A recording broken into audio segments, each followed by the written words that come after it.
So hey guys, it is finally tomato planting time here on the prairies in Saskatchewan, Canada. So in this video, I'm going to show you how I use the trench method to plant my tomatoes and why I think it is a great method for cold climate gardeners. So you may already know this, but when you plant tomatoes and you bury the stem, all these tiny little hairs here will turn into roots.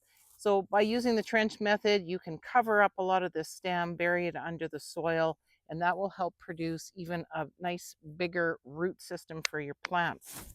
So why not just plant it deep as opposed to using the trench method? Well, for one reason, you could be using a raised garden bed or a container where you don't have the option to go really deep.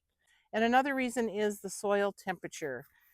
Here in our colder climates, you start digging down deep, that soil could be still quite cool. And tomatoes don't like to be cold. They like to have nice warm roots. So by using a trench method, you're not going too deep and hopefully your soil temperature is suitable. So I'm just going to do a quick check here on soil temp using my thermometer here. It's coming out at about 7.9, so it's still quite cool. So we are heading into a real nice hot week of plus 30 degrees Celsius temperature. So I know the soil is going to be heating up quickly, and I want to get these tomatoes in the ground before that heat wave hits, get them a little bit acclimated to that. So of course, the deeper you go, the colder the soil gets. So going down even deeper here, it's only about 4 degrees Celsius. So that's why the trench method works great, because the soil temperature is going to be warmer for your tomato roots. So this is an indeterminate variety, and of course it's going to need some trellising. So I'm having it set up here close to this arbor, and I'm just going to build that trench out from there. Now my indeterminate tomatoes are not very big. I intentionally started them later just so I didn't have big giant tomato plants, but a lot of times when you buy indeterminate varieties, they can be quite long. But I'm just going to ease it out of its cup here. I planted these in seedling snails and then up potted them to these solo cups about 3 weeks ago. So as you can see, the roots are still pretty nice. You know, they're not root bound by any means, and there isn't a lot of links here to have to deal with. But all you can do here is lay it down. So I just removed one leaf off, but again, if you have a very long plant, you can snip off those leaves just so you have some stem to bury in. And then I'm just going to cover it up. Kind of just hold the plant here so that's going to stand up straight. It might have a bit of a bend in it to start with. And then you can just pack it down real good. And so now your roots are out here, your plant is here, and it can start growing up this trellis. If you are staking it with some kind of a stake, you can do that right now. Just make sure that you are taking your stake and putting it to the side, away from where all these roots are going to be forming. Just stick it in, and then you can just attach it to your stake and let it start growing. Another thing about burying your tomato down into a trench like this is to give it more stability so that it is not flopping in the wind. Here on the prairies, we get lots of high winds. So tomatoes can be quite divas at the beginning. You know, they don't look too happy when you first plant them. And then if you have to deal with wind beating on them, especially if they're tall, indeterminate ones, they have the chance of breaking. So you want to make sure that you're burying them down just to give them, you know, more stability and help them with that wind. So something that happens quite often when I'm filming is I forget to do things because I'm talking and thinking and not really focusing on the planting part, but I did forget to throw some fertilizer into the hole, which I recommend if you have worm castings. Maybe just an all-purpose 4-4-4 works. This is actually specific for tomatoes. I picked this up at Dollarama. It was recommended to me by one of my community members, as a nice organic fertilizer that you can use for tomatoes and other vegetables. So if you haven't heard of my community gardeners growing together, we are a community on the school platform. We talk about everything gardening. We have over 500 members right now, and if you want to join, it is completely free to join. Just check out the link in the description box below. So this variety is another indeterminate called Brandywine. The first one that I planted was a black crim. Again, forgot to say that at the beginning. That's something I've never tried before. If you've tried the black crim, let me know, because I heard that it is a very tasty, large slicing type tomato, which is the same for the Brandywine. I started these in seedling snails again, and then up potted them to these red solo cups a few weeks ago. I'm not sure if this is a yellow or a red because I mixed up the seeds. So this one will be a bit of a surprise. So I'm just going to build my trench here, kind of lining up with, again, with my trellis. And I don't have a very big plant here, but I am going to pinch off this one here. Just going to slowly release it. As you can see, because I just up potted these a couple weeks ago, they're not really root bound by any means, but looking good. Just gonna set it here, hold it upwards, push that soil around it.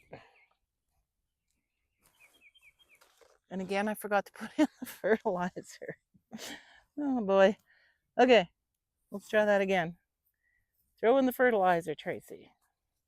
Focus, focus.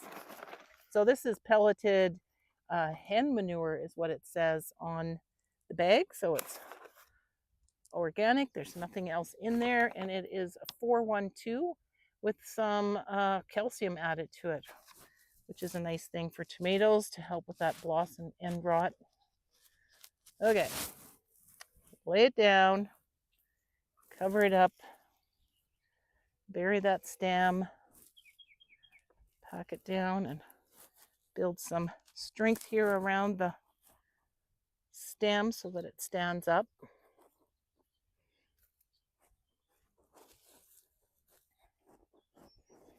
And that is all that's to the trench method. So again, it works really good if you're in containers or raised garden beds. If you are growing in the ground with your tomatoes and you want to dig down straight down, you can do that. But again, the further you go down into the soil, the cooler it is. So your roots will be happy with this method. Soil temp right now is about 9.7, so it's very close to that 10 degrees that we would like to have when we're planting out our tender annuals like the tomatoes, peppers. This is a sweet gold cherry indeterminate variety, one of my favorites.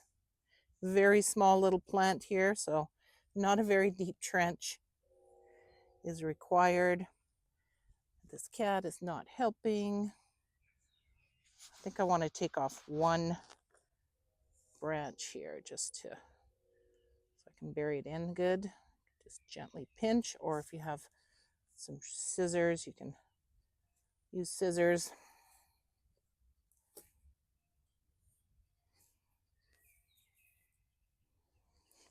And you just want to, again, push it down really good. Hey, hey, hey, hey, hey, hey, hey. Oh, man. I need a spray bottle.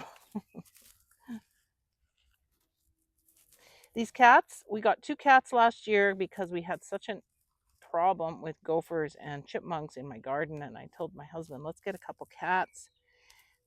They live in our garage, which is heated. It's got a pet door, so they go in and out. So they had a great winter in the garage, kept the mice out of the garage, and we are not seeing any chipmunks or gophers in the yard. So they're kind of keeping them at bay, which is great because they were really bad for coming in and eating tender stuff like this. My peas, as soon as they popped out of the ground, they were eating those. So The cats are doing their job. It's just dealing with their pooping. But keeping everything covered in straw helps prevent them from digging in my garden so far. Okay, we got to shut the camera off here. So I've also created a cheat sheet for planting up your tomatoes using the trench method. So this is a free download that I've created that will give you all the details that I'm talking about here today that you can reference. You can just click on the link down below. It's part of my cold climate guides that I offer for free. Just click on that link in the description box below and you can get the cheat sheet for planting up your tomatoes using this method. So for determinate tomatoes, these are the kinds that will not grow and vine really tall. They will grow just to a certain size, bloom, produce fruit, and then they die. So they're going to get the same benefits as the indeterminate varieties, where they are going to develop a stronger root system with all those little tiny hairs that you're going to be burying underneath the soil. Plus, using the trench method, they're going to have warmer soil than if you were to bury them deep down. So that's another reason here in our cold climate that I think the trench method works good for both tomato varieties. The determinant normally has a thicker, stockier stem than the vining type, that are a little more smaller and a little more flimsy. So you want to be careful when you're doing the trench method with different varieties of determinant when they have that thicker stalk, so that you don't snap it off. This one looks like it's fairly flexible, so we'll just get it ready here for planting.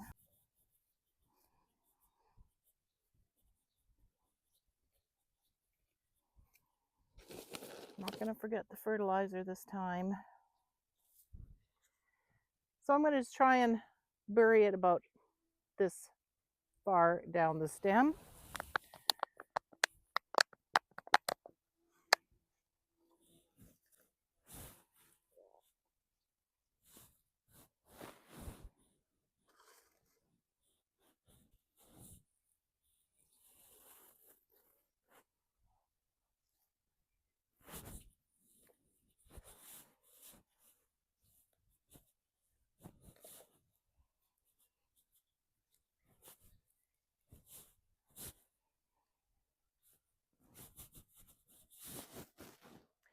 So I just wanted to do this quick video today because it is time to plant tomatoes, and I really think that the trench method is a great method for us cold climate gardeners.